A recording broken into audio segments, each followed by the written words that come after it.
ارے نماز مغرب کے وقت ہی میں پڑھ لے. حاجی لوگ نماز مغرب پڑھ کر کے نکلتے عشاء کر کے مزدلفہ پڑھتے. ایسا بھی تو حج کا قانون بن سکتا تھا نادان. حج کا قانون ایسا بھی تو مرتب ہو سکتا تھا, مگر یہی ذہن میں کہہ دیا سن حج کا قانون ایسا مرتب ہو سکتا تھا, مگر حج کے فرائض میں اور ادائیگی میں بھی قدم قدم پر تجھے رسول اللہ کا اختیار نظر آئے گا, تاکہ پتہ چل جائے کہ رسول اللہ جس کے لیے جس چیز کو چاہے حلال فرما دے اور جس وقت کو جب چاہے جس کے لیے بدل دے. ان کے رب نے ان کو پاور دیا ہے اور قرآن میں اس کا فیصلہ ہو گیا ہے. ما آتاکم الرسول فخذوہ وما نہاکم عنہ فانتہوا. رسول اللہ جو تمہیں دے وہ لے لو, اور رسول اللہ جن چیزوں سے منع فرمائے رک جاؤ.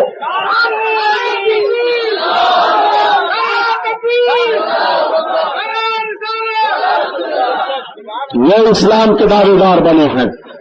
یہ اٹھنا پائجامہ پہن کر کے ترچھی ٹوپی لگا کر کے پتا چل رہا ہے کہ سب نکلے چلے آ رہے ہیں قید خانے سے. ان کا چہرہ دیکھنے کے بعد دوسری قوم کلمہ پڑھے گی کہ کلمہ پڑھنے والی بھی ہو تو بھاگ جائے گی. نادان دیکھ پیرے پیرا میرے میرا کا مقام و مرتبہ. سرکار غوث اعظم بڑے پیر دستگیر رحمت اللہ تعالی علیہ اپنی خانقاہ سے نکلے. پورے بغداد میں ایک شور ہے, ہنگامہ ہے. لوگوں نے بتایا کہ حضور ایک بہت بڑا ڈاکو گرفتار کر لیا گیا ہے. قاضی شرع نے حکم دے دیا کہ اس کو پھانسی دے دی جائے. لوگ اس ڈاکو کو میدان میں لے جا رہے ہیں پھانسی دینے کے لیے. سرکار غوث پاک ادھر سے گزر رہے ہیں. ڈاکو کو چڑھایا گیا پھانسی پر, تخت پر چڑھایا گیا, پھانسی کا پھندا ڈال دیا گیا. اعلان ہوا کہ تجھے جس کو دیکھنا ہو دیکھ لے.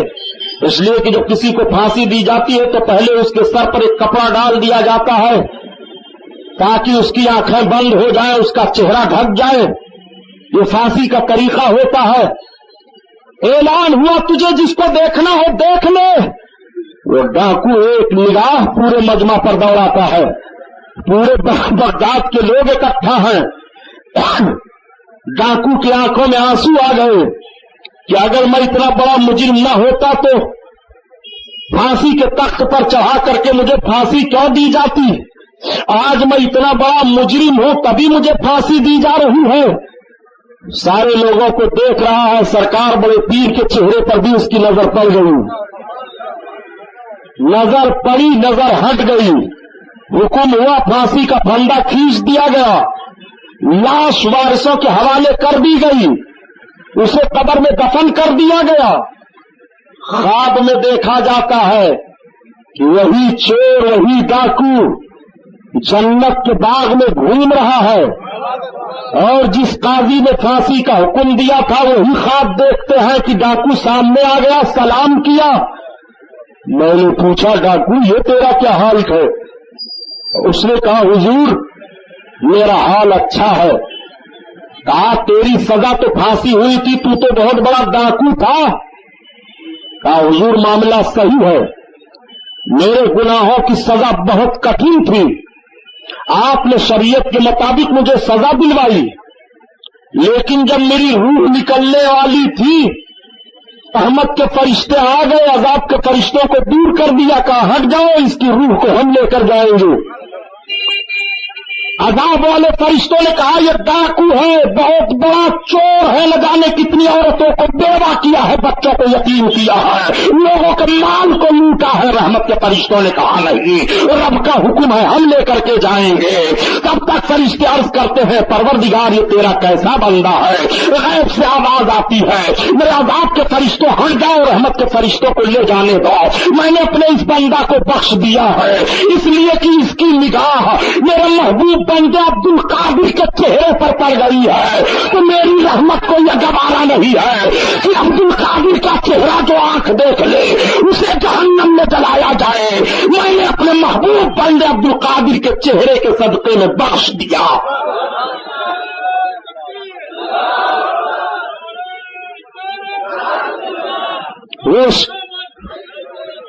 وہ سرکار غوث اعظم پیرے پیرا میرے میرا ہیں.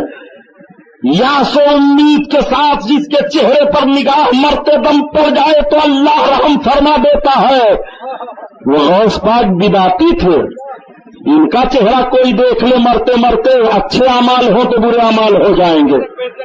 غوث اعظم بدعتی تھے، حرام خور.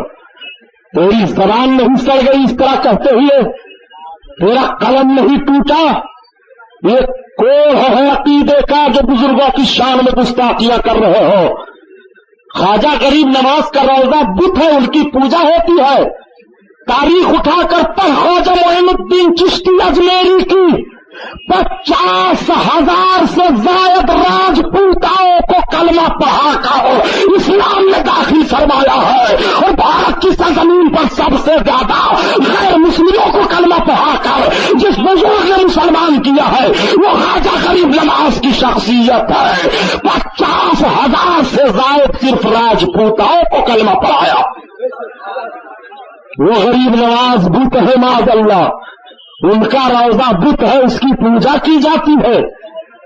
وہ سرکار غریب نواز جب اجمیر شریف سے دلی آئے تو 35,000 غیر مسلموں کو کلمہ پڑھا دیا، اور جب دلی سے اجمیر جا رہے ہیں تو 35,000 کو کلمہ پڑھا دیا.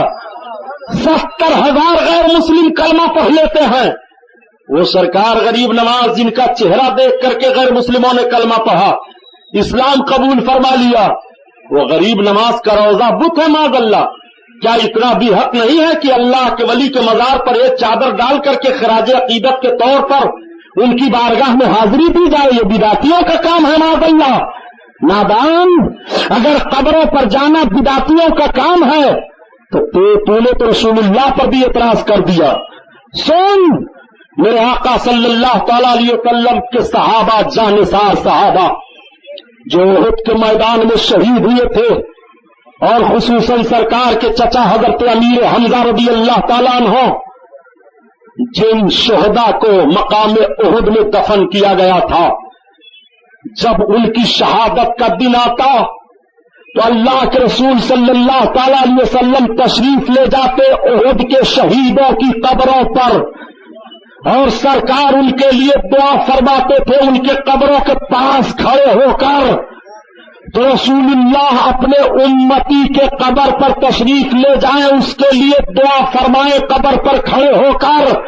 نادان، اگر امتی کی قبر پر چلا جائے، امتی ولی اللہ کی قبر پر چلا جائے تو مشرک کیسے ہو جائے گا، بدعتی کیسے ہو جائے گا؟ پتا چلا کہ شہیدوں کی قبروں پر جانا رسول اللہ کی سنت ہے. اس تاریخ کو کیوں نہیں بیان کرتے ہو؟ کیا یہ حدیث نہیں ہے؟ اہل حدیث ہیں. کڑوا کڑوا تھو، میٹھا میٹھا گپ. ہم لوگ جتنا سب کچھ کر رہے ہیں حدیث کے خلاف کر رہے ہیں، یہ جتنا کر رہے ہیں سب حدیث کے موافق کر رہے ہیں. یہ حدیث ہے کہ رسول اللہ کو کوئی اختیار نہیں ہے. یہ حدیث ہے کہ رسول اللہ کو آپ نے یا رسول اللہ کہہ کر پکار دیا تو آپ مشرک ہو جاؤ گے. یہ حدیث ہے کہ جب رسول اللہ صلی اللہ علیہ وسلم کا نام اذان میں یا ویسے سنو اور محبت میں آپ نے اپنے انگوٹھوں کو ہونٹوں پر لگا کر کے اور اپنی آنکھوں پر لگا لیا، بدعتی ہو گئے. بہت بڑی بدعت ہے. یہ حدیث ضعیف ہے. یہ سب انگوٹھا چموا لوگ ہیں، یہ سب قبر پجوا لوگ ہیں، یہ سب بدعتی لوگ ہیں. آج بھارت کی سرزمین پر 85% سنی مسلمان ہیں. 10.5 کروڑ خالی خالی بیرلوی سنی کٹر پنتھی جو تم کہتے ہو وہ مسلمان ہیں، اماموں کے ماننے والے ہیں. ذرا ان نادانوں سے پوچھو، یہ کسی امام کو نہیں مانتے. چاروں اماموں میں سے کسی کو نہیں مانتے. ہندوستان میں اسلام کب آیا ان سے پوچھو تو وہ تاریخ بھی نہیں بتا پائیں گے. ہندوستان میں اسلام دو طریقے سے، میری اس پر کیسٹ بھی ہے کہ ہندوستان میں مسلمانوں کے 4 دور. صوفیاء کرام مذہب اسلام کو ہندوستان میں سب سے زیادہ پھیلائے. اسلامی فوجیں بھی اسلام ہندوستان میں آئیں جن کے ذریعہ بھی اسلام پھیلا.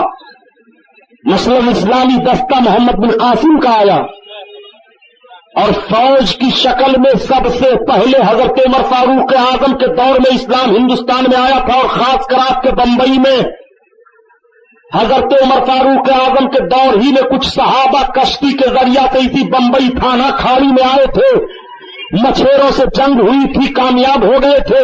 ابے اسلام کے ماننے والے اقلیت میں ہیں، اتنی دور کی جنگ کرنے تم چلے گئے تھے۔ اگر تم سب کے سب یہیں شہید ہو جاتے تو افرادی طور پر اسلام کا نقصان ہوتا۔ سب سے پہلے اسلام حضرت عمر فاروق اعظم کے دور میں بشکل فوج ہندوستان میں اسی بمبئی تھانہ کی سرزمین پر آیا تھا۔ محمد بن قاسم کے ذریعہ سے سندھ کی طرف آیا۔ مذہب اسلام جتنے لوگ پھیلائے ہندوستان میں، تو مجاہدین اور اسلامی سپہ سالاروں کی تاریخ تو اپنی جگہ پر رکھیے، بزرگان دین کو دیکھیے۔ سرکار خواجہ غریب نواز امام کے ماننے والے تھے کہ نہیں؟ حضرت خواجہ غریب نواز امام کے مقلد ہیں۔ حضرت داتا علی ہجویری رحمت اللہ علیہ امام کے مقلد ہیں۔ حضرت خواجہ غریب نواز کے اول خلیفہ حضرت قطب الدین بختیار کاکی غیر مقلد ہیں۔ حضرت صوفی حمید الدین ناگوری رحمت اللہ علیہ خواجہ غریب نواز کے خلیفہ مقلد ہیں، امام کی تقلید فرماتے ہیں۔ حضرت مخدوم کچھوچھا امام کی تقلید فرماتے ہیں۔ حضرت مخدوم ماہمی امام شافعی کی تقلید فرماتے ہیں۔ حضرت بابا بہاؤالدین قادری حضرت امام اعظم ابو حنیفہ کی تقلید فرماتے ہیں۔ گوری بندر میں حضرت بابا بسم اللہ شاہ رحمت اللہ علیہ امام کی تقلید فرما رہے ہیں۔ یہ سارے بزرگان دین مقلد ہیں۔ حضرت نصیر الدین چراغ دہلی مقلد ہیں۔ حضرت شیخ عبدالحق محدث دہلوی مقلد ہیں۔ حضرت عبدالعزیز محدث دہلوی مقلد ہیں۔ حضرت شاہ ولی اللہ محدث دہلوی مقلد ہیں۔ یہ سب کے سب بزرگان دین جتنے ہندوستان میں آئے اور اسلام کو پھیلائے سب مقلد ہیں۔ یہ غیر مقلد کہاں سے نکل گئے؟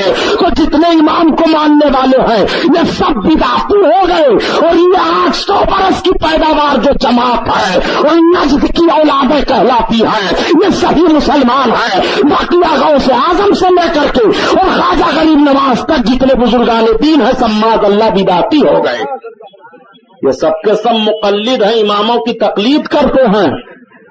اور سلاطین اسلام میں دیکھو، اورنگزیب عالمگیر رحمت اللہ علیہ مقلد ہیں، شاہ جہاں شہاب الدین مقلد ہیں، علاء الدین خلجی مقلد ہیں، ظہیر الدین بابر مقلد ہیں، سلطان شیرشاہ سوری مقلد ہیں۔ مغلوں کی 335 برس حکومت ہندوستان میں ہوئی، جتنے شہنشاہ آئے اکبر گمراہ کے علاوہ بقیہ سارے کے سارے لوگ مقلد ہیں۔ اور یہ بیچارے جتنے ہیں یہ کیا ہیں؟ یہ اورنگزیب عالمگیر سے بڑے ہو گئے۔ آج مخالف کیمپ کے لوگ بھی اورنگزیب عالمگیر کو کہتے ہیں وہ کٹر پنتھی سنی پکا مسلمان تھا، اور یہ غیر مقلد ہو گئے، کہ بڑے فخر سے کہتے ہیں ہم وہابی ہیں۔ وہابی ہو چاہے جہنمی ہو، لیکن تمہیں دوسرے کو کچھ کہنے کا حق کیا ہے؟ کسی کو برا نہیں کہنا چاہیے۔ ارے ہم لوگوں کو اس 14ویں صدی میں نادان تو برا کہتا، غوث پاک نے تیرا کیا بگاڑا تھا؟ انہیں کیوں بدعتی کہہ دیا؟ خواجہ غریب نواز نے تیرا کیا بگاڑا تھا؟ انہیں کیوں بدعتی کہہ دیا؟ ہاں، غریب نواز کے روضہ پر اگر کچھ غلط کام کرنے والے جمع ہو جاتے ہیں تو ان غلطیوں کی اصلاح تو کرتا، بتاتا کہ غریب نواز رحمت اللہ علیہ بڑے پائے کے بزرگ ہیں، انہوں نے اسلام کی اس طرح سے خدمت کی ہے، اس لیے اے مسلمان ان کے روضہ پر شریعت کے خلاف کام نہ کرو۔ تجھے تو ذہن و فکر یہ دینا چاہیے، نادان تو نے غریب نواز کے روضہ کو بت کیوں کہہ دیا؟ جن لوگوں نے غریب نواز کا روضہ بنایا تھا وہ ہندوستان میں مسلمان سلاطین جو تھے وہ سب بدعتی تھے، تو وہ لوگ تو بدعتی تھے، ہندوستان پر راج کر گئے، اور یہ مسلمان ہیں ہندوستان میں بھیک مانگ رہے ہیں، غیروں کے دروازے پر کاسا لیے چاٹ رہے ہیں، ان کے دروازے پر چلے جا رہے ہیں۔ تمہیں شرم نہیں آتی ہے؟ سرکار غوث اعظم پیر پیرا میر میرا بڑے پیر دستگیر رضی اللہ تعالیٰ عنہ کی مقدس عمر پاک 10 برس کی ہے۔ سرکار غوث پاک اپنے اماں کی خدمت کر رہے ہیں، باپ کا وصال ہو گیا، آپ کی عمر شریف بڑھتی چلی گئی اور جب 18 برس کی عمر بڑے پیر غوث پاک کی ہو گئی تو 9 ذی الحجہ کی تاریخ تھی. لوگ عرفات کے میدان میں حج کے لیے جمع تھے. سرکار بڑے پیر دستگیر رضی اللہ تعالی عنہ کھیت کے کام کے لیے جانور کو لیتے ہیں اور کام کرنے کے لیے چل پڑتے ہیں. جیسے آپ چلے تھے تب تک جانور گھوم پڑتا ہے اور جیسے کوئی انسان بولتا ہے ایسے بول کر کے جانور کہتا ہے عبد القادر تمہیں اس کے لیے نہیں پیدا کیا گیا ہے. سرکار غوث اعظم فرماتے ہیں جب میں نے اپنی نگاہ اٹھائی تو میں نے عرفات کے میدان کو دیکھا. فوراً فرماتے ہیں گھر واپس آ گیا میں اور تھوڑی دیر تک غور و فکر کرتا رہا. اس کے بعد اپنی اماں کی خدمت میں حاضر ہوا اور میں نے عرض کیا امی. ماں نے کہا بیٹا کہو کیا کہنا چاہتے ہو.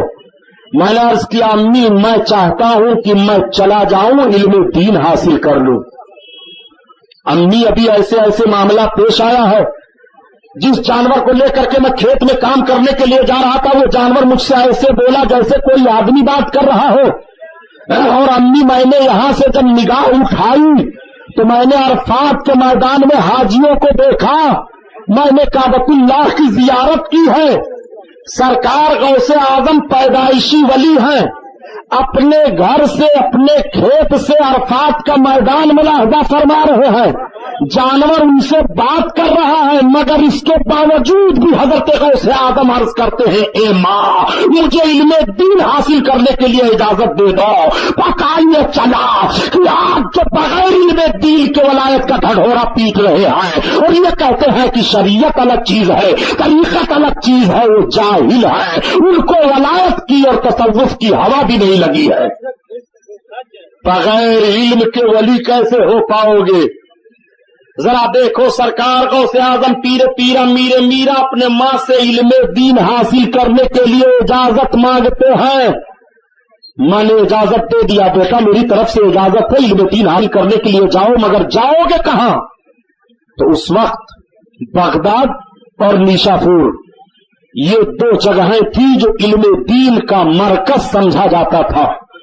سرکار غوث پاک نے عرض کیا امی میری طبیعت چاہتی ہے کہ میں بغداد جاؤں پڑھنے کے لیے. آپ کے وطن معلوف سے بغداد اس وقت کی پیمائش سے 400 کلومیٹر سے بھی زائد کی دوری پر ہے. سرکار غوث اعظم پیر پیرا میرے میرا کی ماں نے اجازت دے دیا بیٹا عبد القادر میری طرف سے اجازت ہے. اب سرکار غوث پاک نے پتہ لگایا کہ بغداد کی طرف کون قافلہ جا رہا ہے تجارت کرنے کے لیے. کچھ لوگ جا رہے ہیں تو میں انہی کے ساتھ میں ہو کر کے چلا جاؤں.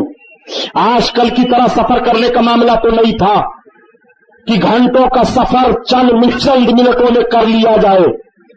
مہینوں کا سفر گھنٹوں میں کر لیا جائے.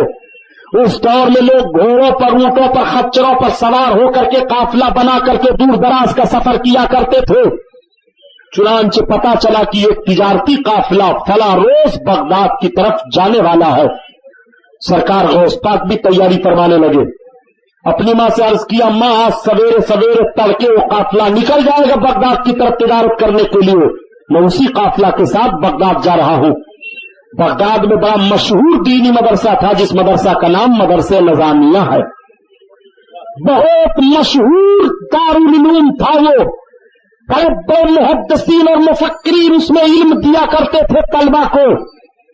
سرکار غوث اعظم نے تیاری کر لی. ماں نے ارشاد فرمایا عبد القادر تمہاری تیاری ہو گئی؟ ہاں ہماری تیاری ہو گئی. ماں اٹھی اور دینار نکالا 80 دینار لا کر کے ارشاد فرماتی بیٹا عبد القادر یہ 40 دینار تمہارے ہیں اور یہ 40 دینار تمہارے بھائی احمد کے لیے ہیں. تمہارے باپ کے ترکہ سے مجھ کو 80 دینار ملے تھے میں نے رکھ لیا تھا. آج میں تم دونوں بھائیوں میں تقسیم کر دیتی ہوں. ماں نے اپنے بیٹوں میں ترکہ کس طرح سے تقسیم فرمایا. ذرا غوث پاک کی ماں کو دیکھو. عبد القادر جا رہے ہو میرا بڑھاپا ہے پتا نہیں اب میری ملاقات ہو نہ ہو تم پڑھنے کے لیے جا رہے ہو. باپ کے ترکے سے 80 دینار ملے ہیں تو 40 تم لے لو 40 تمہارے بھائی کے لیے ہیں.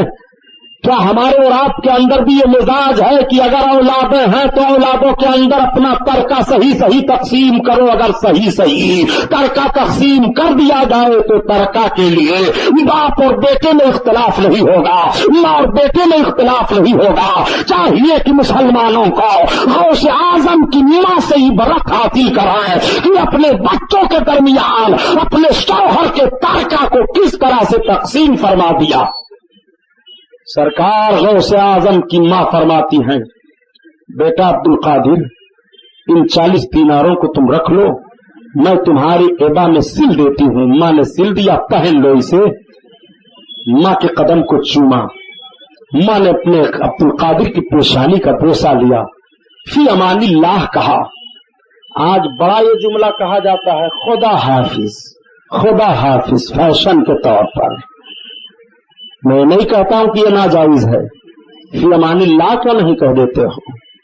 سلام نہ کلام، خدا حافظ، خدا حافظ، خدا حافظ، یہ کون فیشن ہے؟ یہ جملہ کہتے ہوئے آپ کی زبان کانپ رہی ہے، فی امان اللہ۔ بزرگوں نے ہمارے فی امان اللہ کہا ہے، اللہ کے حفظ و امان میں رہو۔ میں یہ نہیں کہتا ہوں کہ معاذ اللہ خدا حافظ کہنا ناجائز ہے، مگر ذرا اپنے بزرگوں کے بھی جملے کو دہرایا کرو۔ ایسا سلام ماریں گے، یہ کون سا سلام ہے؟ فوجی سلام؟ کتنا اچھا سلام ہے، السلام علیکم، اور اتنے زور سے سلام کیا جائے کہ جس کو کر رہے ہو وہ سنیں، اور جواب بھی دینے والا اتنے زور سے دے کہ جس نے سلام کیا ہے وہ سنے۔ بیچارے غریب لوگ اگر مالداروں کو کہتے ہیں السلام علیکم تو مالدار ان کی زبان کانپ رہی ہے کہ غریب ہے، سلام کر رہا، جواب دے دوں گا تو چھوٹا بن جاؤں گا۔ سلام میں امیر غریب نہیں ہے، سلام کا طریقہ ہے۔ اگر چند لوگ بیٹھے ہیں، کوئی باہر سے آ رہا ہے تو آنے والا بیٹھوں پر سلام کرے، جو آ رہا ہے وہ سلام کرے، اور جتنے لوگ بیٹھے ہیں کسی ایک نے بھی جواب دے دیا تو سب کی طرف سے جواب ہو گیا۔ لیکن اب یہ طریقہ نہیں ہے، آنے والا بہت بڑا مالدار ہے، وہ آ رہا ہے، بیٹھے والے غریب ہے تو یہ سلام کرے، ان کا منہ نہیں کھلتا کہ میں سلام کروں۔ آنے والا چاہے بڑا ہو چاہے چھوٹا ہو، عمر میں بڑا ہو چھوٹا ہو، بیٹھے والے لوگوں پر سلام کرے۔ یہ شریعت کا حکم ہے، جو آئے پہلے وہ سلام کرے بیٹھے ہوئے لوگوں پر۔ ان بیٹھے ہوئے لوگوں میں کوئی جا رہا ہے، سب بیٹھے ہیں تو جانے والا سلام کر کے جائے، یہ شریعت کا طریقہ ہے۔ سلام کرنا سنت ہے اور جواب دینا واجب ہے، اس کو بھی ذہن میں رکھیے۔ ماں نے اپنے بچے کو، یعنی سرکار غوث پاک کی ماں نے حضرت غوث اعظم کی پیشانی کو چوما۔ آپ نے اپنے ماں کے قدم کا بوسہ لیا، پتا چلا کہ ماں کا قدم چوما جائے۔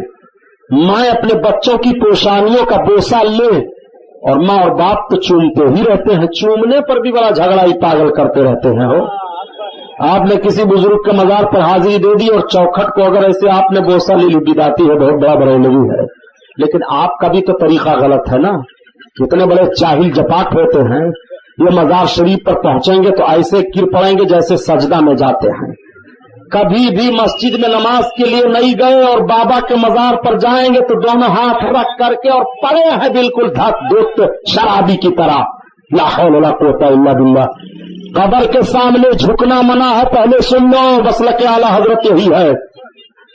اعلی حضرت عظیم البرکت کے خلیفہ اور شاگرد عظیم حضور صدر الشریعہ رحمت اللہ علیہ، جنہوں نے بہار شریعت فقہ میں اردو کی کتاب لکھی ہے، آپ سے سوال کیا گیا کہ قبر کا بوسہ لینا کیا ہے، تو آپ فرماتے ہیں قبر کا بوسہ ممنوع ہے۔ قبر کے سامنے جھکنا کیا ہے، آپ فرماتے ہیں قبر کے سامنے جھکنا منع ہے۔ یہ مسلک اعلی حضرت ہے۔ قبر کے سامنے جاؤ تو وہ بزرگ اگر زندہ ہوتے تو ان سے جتنی دور پر آپ رہ سکتے تھے، اب وہ اپنی قبر کے اندر ہے تو اتنی دور پر رہ کر کے ان کو سلام کرو، فاتحہ پڑھو، ان کے وسیلے سے دعا مانگو۔ اور جب چلنے لگو عقیدت احترام کا جوش بڑھے تو صرف چوکھٹ پر ہاتھ رکھ کر کے بوسہ لے سکتے ہو، قبر کے سامنے جھکنا اور قبر کو چومنا یہ منع ہے، منع ہے، یہ مسلک اعلی حضرت ہے۔ ان پاگلوں سے کہہ دو کہ مسلک اعلی حضرت پہلے دیکھو تو کیا ہے، لیکن صاحب آپ کا حال دیکھ کر کے یہ بس سارا بھی الزام اعلی حضرت پر لگا دیتے ہیں۔ مزار پر آپ گئے، مورچھل لے کر کے، وہ کیا مور کہتے ہیں، کیا مور کی پونچھ لے کر کے اور اس کو گٹھا کی طرح باندھے ہیں، اور جب آپ جائیں گے فاتحہ پڑھنے کے لیے تو اسی مجاور سے کہیں گے ذرا مار دیجئے تو وہ ٹھوکتا ہے پیٹھ پر گد گد گد گد۔ یہ مسلک اعلی حضرت ہے معاذ اللہ، اسی مورچھل میں آپ کے لیے سب برکت ہے۔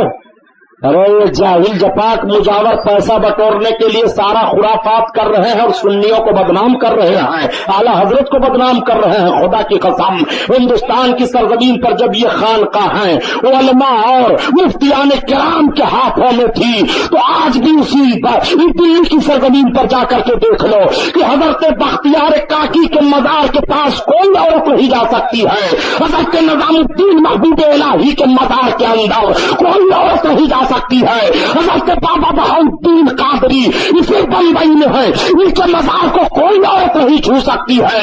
آج بھی جہاں علماء کا اقتدار و اختیار ہے، شرعی پابندیاں ہیں، ان جاہل مجاوروں کے کرتوت کو دیکھنے کے بعد مسلک اعلی حضرت پر راز نہ کرو، یہ مسلک اعلی حضرت نہیں ہے، مسلک اعلی حضرت وہی ہے جو اعلی حضرت کی کتابوں سے ظاہر ہے۔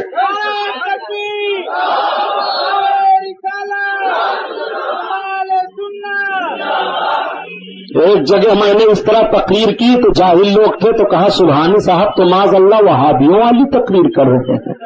وہ وہابیوں والی تقریر ہو گئی، یہ تو سنیوں والی تقریر ہے۔ وہابی صحابی کو کیا تقریر معلوم ہے جی؟ ان کو تو پہلے اپنا ایمان ثابت کرنا چاہیے، پہلے ایمان والے بنیں۔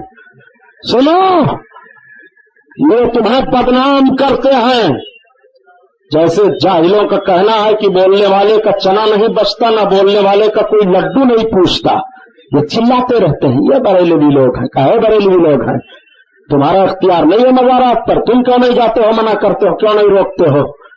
میلہ لگانے کے لیے سب سے زیادہ یہ بھی بھاگے چلے جائیں گے۔ کہاں جا رہے ہو؟ عبداللہ ہماری بیوی کو جنات پکڑے تھا کہ چھوچا شریف جا رہا ہوں۔ تو جب بیوی کو جنات پکڑ لے تو ساری غیر مقلدیت ٹوٹ جاتی ہے۔ کہاں جا رہے ہیں؟ اب میری ماں نے مانتا کر دیا تھا، جانا تو نہیں چاہیے مگر اجمیر جا رہا ہوں خواجہ بابا کے وہاں۔ کہے نہ جاؤ، اندھے ہو جاؤ گے۔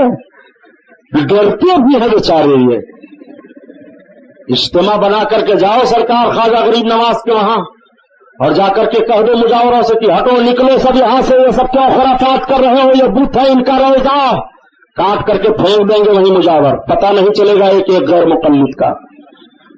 سرکار غریب نواز کے روزے کی اس طرح سے توہین، اور پھر بھی کہتے ہو کہ ہم ہندوستان میں کاٹے جا رہے ہیں، مارے جا رہے ہیں۔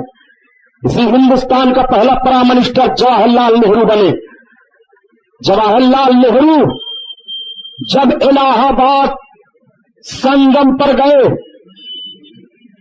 اور سنگم پر نہانے کے لیے جب وہ بڑھے تو وہاں کے پجاریوں نے کہا پرائم منسٹر صاحب ٹھہریے، یہاں نہانے دھونے اور کریا کرم کا یہ طریقہ ہے، اس طریقے سے آپ کیجئے، اس طریقے سے کشتی پر بیٹھیے۔ تو جواہر لال نہرو نے کہا ہوش، چل ادھر۔ کسی اجاری پجاری اور کسی پنڈت کی ہمت نہیں ہوئی کچھ بولنے کی، لیکن یہی پرائم منسٹر جواہر لال نہرو آج بھی اجمیر کی فائل اٹھا کر کے جا کر کے دیکھو، آج بھی مجاوروں کے پاس وہ تحریر، وہ ٹائم ٹیبل، وہ ساری باتیں موجود ہیں۔ پرائم منسٹر پہلا ہندوستان کا جب جواہر لال نہرو اجمیر شریف حاضر ہوئے اور جب روضہ پاک پر حاضری دینے کے لیے جانے لگے تو مجاوروں نے روک دیا، کہا ٹھہرو، وہ میرے سرکار سلطان الہند کا دربار ہے، یہ راجا کا دربار ہے، راجا کے دربار میں رعایا کو جانے کا ایک طریقہ ہوتا ہے۔ پنڈت جی ٹھہر گئے، کہا کون سا طریقہ ہے؟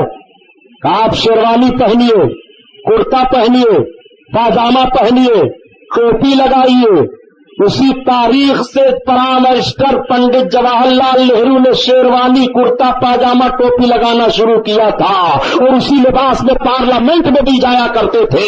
یہ خواجہ غریب نواز اجمیر والے آقا کے روضہ پر جب حاضری دیا, کہا اس کے بعد کیا ہے, کہا یہ پھولوں کی ڈلیا لے لو اور اپنے سر پر رکھ لو, جاؤ غریب نواز سلطان الہند کے بارگاہ میں, جاؤ نذرانہ پیش کراؤ اور مانگو جو تمہیں مانگنا ہو. تو پنڈت جی کرتا پہنتے ہیں, پاجامہ پہنتے ہیں اور شیروانی پہنتے ہیں, ٹوپی لگاتے ہیں, اپنے سر پر ڈلیاں رکھتے ہیں پھولوں کی, اور غریب نواز کی بارگاہ میں پہنچ کر قبر انور پر پھولوں کو ڈال دیا مجاور نے اور کہا اب اپنے خواجہ سے مانگو جو مانگنا ہو. تو پنڈت جواہر لال نہرو نے کہا ہے سلطان الہند, مجھے معلوم ہے ہندوستان آپ کا ہے, مگر چند دن کے لیے جواہر لال بھیک مانگتا ہے, مجھے بھی دے دیجیے بھارت کا اقتدار. غریب نواز نے بھارت کا اقتدار دیا ہے. تو پنڈت جی بھی پرائم منسٹر رہے, ان کی لڑکی بھی پرائم منسٹر رہی, ان کا نواسا بھی پرائم منسٹر رہا, یہ تین پشت پرائم منسٹر بنتے رہے اور یہ ابھی تک پتہ ہی لگا رہے ہیں کہ غریب نواز کا روزہ ہے کہ بت ہے معاذ اللہ. یہ پتہ لگا رہے ہیں مسٹر جوگی لال. غیر مقلد لوگ سن لو, نہ تم صدمے ہمیں دیتے, نہ یہ فریاد ہم کرتے, نہ کھلتے رازے سربستہ, نہ یہ رسوائیاں ہوتی. دھمکی دیتے ہیں کہ سبحانی صاحب کی ہمت ہے تو بولے ہمت تو ہے. تم موت سے دھمکی دیتے ہو, تم موت سے ڈرتے ہو, موت سے نہیں ڈرتے ہیں. بھیا بغیر وقت کے موت نہیں ہے, اور جب موت آئے گی تو کوئی روک نہیں سکتا ہے. دین رحمت کانفرنس کر کے مسلمانوں کو گمراہ کرتے ہیں. یہ دین رحمت کانفرنس کریں تو یہ بدعتی نہیں ہے, اور آپ نے اگر جشن غوث الورا کانفرنس کر لیا تو بدعتی ہو گئے. یہ جشن 100 سالہ مناویں اپنے مدرسے کا تو بدعتی نہیں ہے. آپ نے میلاد پاک کی محفل منا لیا تو بدعتی ہو گئے. یہ جواہر لال نہرو کی تعریف میں گیت گاویں اور غوث اعظم کی شان میں آپ نے منقبت پڑھ دیا تو آپ بدعتی ہو گئے. ہندوستان کی سرزمین پر آزادی کے جھنڈے کے نیچے آنے کے لیے جہاں تمام مسلمانوں نے دعوت دی تھی, وہی ہندوستان کے ایک لیڈر گاندھی نے بھی دعوت دی تھی. گاندھی کا نام سر فہرست کا ہے. آج بھی پوربندر کی سرزمین پر جس مکان میں گاندھی کی پیدائشی ہے وہ مکان اسی طرح سے حکومت نے رکھا ہے. لوگ جا کر کے دیکھتے ہیں اور کہتے ہیں کہ بھارت کی سرزمین پر انگریزوں سے آزادی دلانے والے باپو کا یہ وہ مکان ہے جس مکان میں باپو پیدا ہوئے ہیں. حکومت نے محفوظ کر دیا ہے کہ آزادی دلانے والے باپو کا یہ مکان ہے. نادان جس رسول اللہ نے جہنم سے آزادی دلائی ہے, جس غوث اعظم نے راہ راست دکھا دیا ہے, جس غوث اعظم نے تقویٰ کا پیغام دیا ہے, جس غوث اعظم نے طہارت کا پیغام دیا ہے, گناہوں سے بچنے کی دعوت دی ہے, اگر غوث اعظم کی نشانیاں محفوظ کی جائیں اور ان کے نام کا جلسہ منایا جائے تو بدعتی کیسے ہو گئے؟ کڑوا کڑوا تھو میٹھا میٹھا گپ. بزرگوں کے سایہ تلے تو جی رہے ہو. جب ہندوستان میں بزرگوں کے روزے نہ رہیں گے تب تمہارا حال کیا ہوگا پتہ لگا لو. جب تک یہ نہیں تھے ہندوستان میں تم نہیں تھے, جب یہ آئے ہیں تب ہندوستان میں امن پائے ہو. آج بھی انہی کے روحانی فیض و کرم سے کامیاب ہو, آج بھی انہی کے زیر سایہ جی رہے ہو, آج بھی ان کی کرامتیں دنیا والوں کو چیلنج کر رہی ہیں. جس گجرات کو تباہ و برباد کر دیا گیا اسی گجرات میں احمد آباد میں ایک بزرگ ہیں, حضرت احمد آباد میں حضرت شاہ عالم رحمت اللہ تعالی علیہ, رات کی تاریکی میں جا رہے تھے, پاؤں میں ٹھوکر لگ گئی. آپ نے فرمایا کہ یہ کنکر ہے کہ پتھر ہے, لوہا ہے کہ لکڑ ہے, سونا ہے کہ چاندی ہے, نہ جانے کیا ہے. آپ نے جتنا جملہ فرمایا جو چیز ٹھوکر میں لگے تھی جب سویرے لوگ دیکھ رہے ہیں تو اس میں لوہا بھی موجود ہے, چاندی بھی موجود ہے, سونا بھی موجود ہے, لکڑ بھی موجود ہے, اور جو آپ نے فرمایا سب موجود ہے. اور آپ نے ایک جملہ فرمایا نہ جانے کیا ہے, اس کو دیکھنے کے بعد لوگوں کو کہہ دینا پڑتا ہے یہ نہ جانے کیا ہے. آج بھی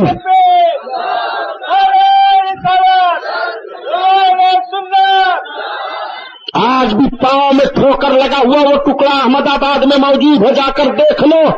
سارے تحقیق کرنے والوں نے, سائنسدانوں نے تحقیق کر ڈالی. یہ ترقی کا دور چل رہا ہے، نہ جانے کس کس طرح سے نئی چیزوں کو ایجاد میں لے آئے، سب کچھ نکال لیا، لیکن ساری تحقیق فیل ہے۔ اللہ کے ولی کی زبان پر کہہ دیا نہ جانے کیا ہے، تو نہ جانے کیا ہے۔ سورج کی شعاعوں کو کیش کرنے والی طاقتیں فیل ہو جاتی ہیں، چاند کی چاندنی میں اپنی طاقت کا مظاہرہ کرنے والی طاقتیں فیل ہو جاتی ہیں، زمین کی وسعت میں اپنی آواز کو پھیلا دینے والی طاقتیں فیل ہو جاتی ہیں، زمین کے ذرات کو دیکھ دیکھ کر کے زمین کے حقائق کو بیان کرنے والی طاقتیں فیل ہو جاتی ہیں۔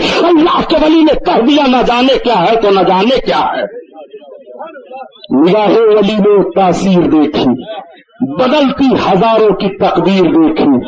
وہ سرکار غوث اعظم پیر امیر میرا بڑے پیر دستگیر رضی اللہ تعالیٰ عنہ ہیں۔ سرکار غوث اعظم اب اپنی ماں سے اجازت لے کر کے پڑھنے کے لیے چلے قافلہ والوں کے ساتھ۔ بڑے پیر جا رہے ہیں، قافلہ والے بہت خوش ہیں کہ آج عبد القادر اشراف خاندان کے ہیں، یہ ہم لوگوں کے ساتھ چل رہے ہیں پڑھنے کے لیے، ان کی برکتیں بڑی مشہور ہیں، بڑی عزت کرتے ہیں قافلہ والے۔ تجارتی لوگ جب ٹھہرتے ہیں تو سب سے پہلے کھانا آپ کو پیش کرتے ہیں، سب سے پہلے آپ کو کہتے ہیں راستے میں سب سے پہلے قدم آگے آپ رکھیں تاکہ ہمیں برکت ملے۔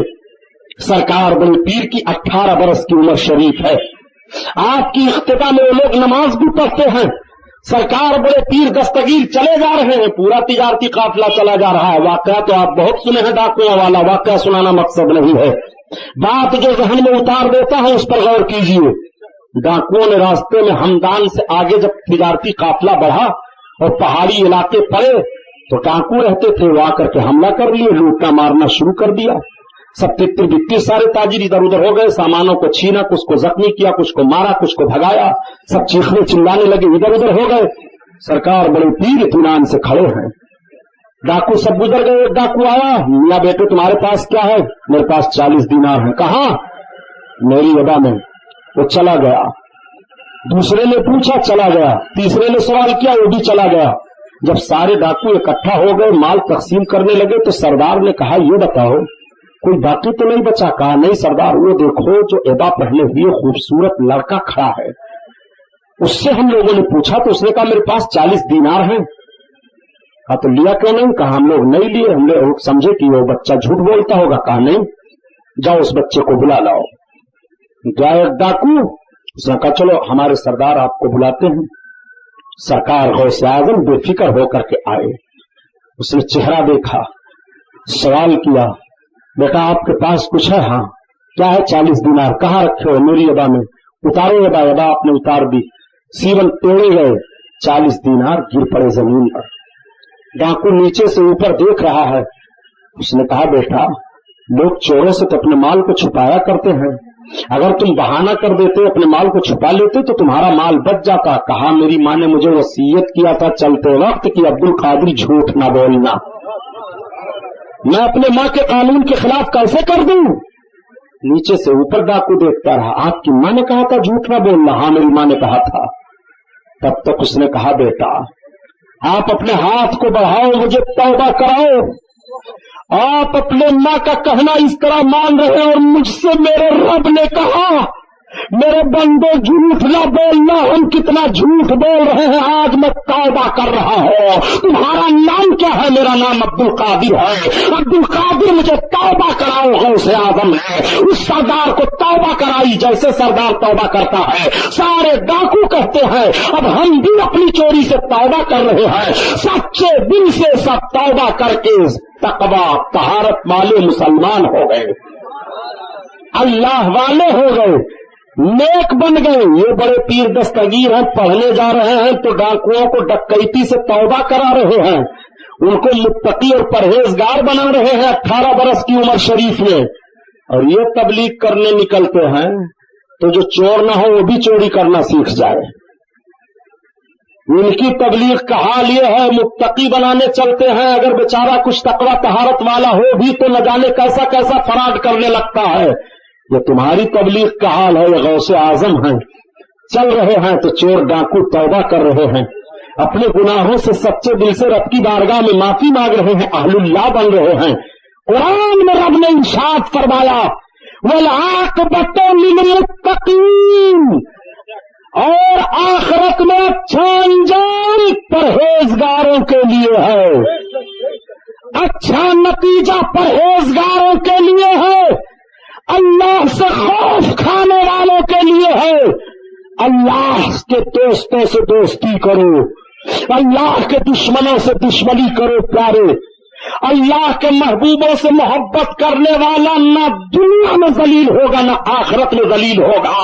اسی لیے شیخ سعدی رحمت اللہ علیہ ارشاد فرماتے ہیں کہ شنیدم کی در روز امید و بیم بگارا بنے کا ببخشد کریم، قیامت کے دن اللہ تعالیٰ اپنے نیکوں کے صدقہ میں بروں کی بخشش فرما دے گا، برے بخش دیے جائیں گے، والعاقبۃ للمتقین، آخرت میں اچھا انجام پرہیزگاروں کے لیے ہے۔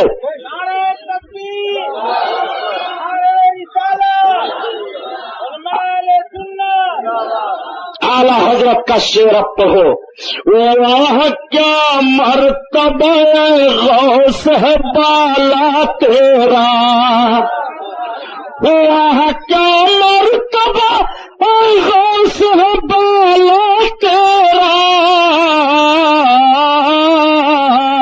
اونچے چوک سرا سے قدم آلا تیرا، قدم آلا تیرا، کیا دبے جس پہ حمایت کہو پنجا تیرا، اور شیر کو خطرے میں لاتا نہیں کتا تیرا، کتا تیرا، سر بھلا کیا کوئی جانے کی ہے کیسا تیرا، سر بھلا کیا کوئی جانے کی ہے کیسا تیرا،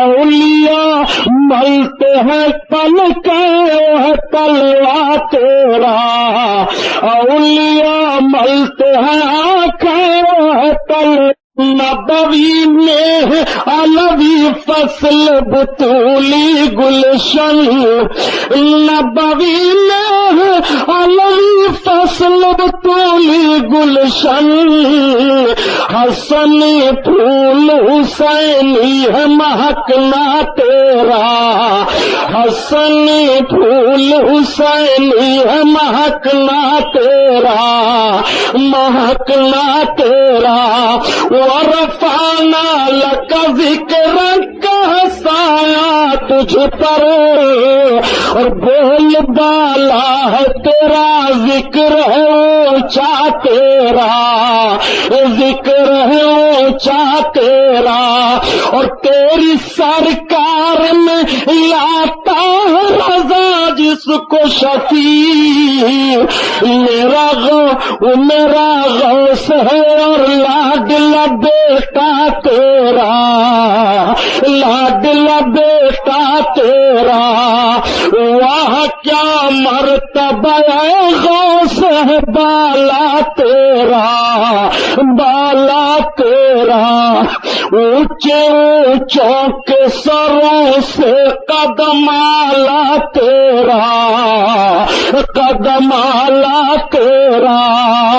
یہ جتنے اشعار میں پڑھا ہوں انشاءاللہ انہی اشعار پر کل آخری تقریر ہوگی، اور کل آخری تقریر دیر تک چلے گی چاہے مائک بند کر دینا پڑے، لاؤڈ اسپیکر کی پابندی رہے گی، لاؤڈ اسپیکر بند کر دیا جائے گا، تقریر انشاءاللہ دیر تک ہوگی تاکہ آپ بھرپور فائدہ اٹھا لو۔ جتنے اشعار کو میں آج پڑھا ہوں انشاءاللہ انہی اشعار پر غوث اعظم بڑے پیر دستگیر کی 18 سالہ زندگی آگے بیان کروں گا، اور آپ کے وصال شریف تک اجمالاً میں عرض کر دوں گا۔ یہ محفل نور زندہ باد، پائندہ باد، وما علینا الا البلاغ۔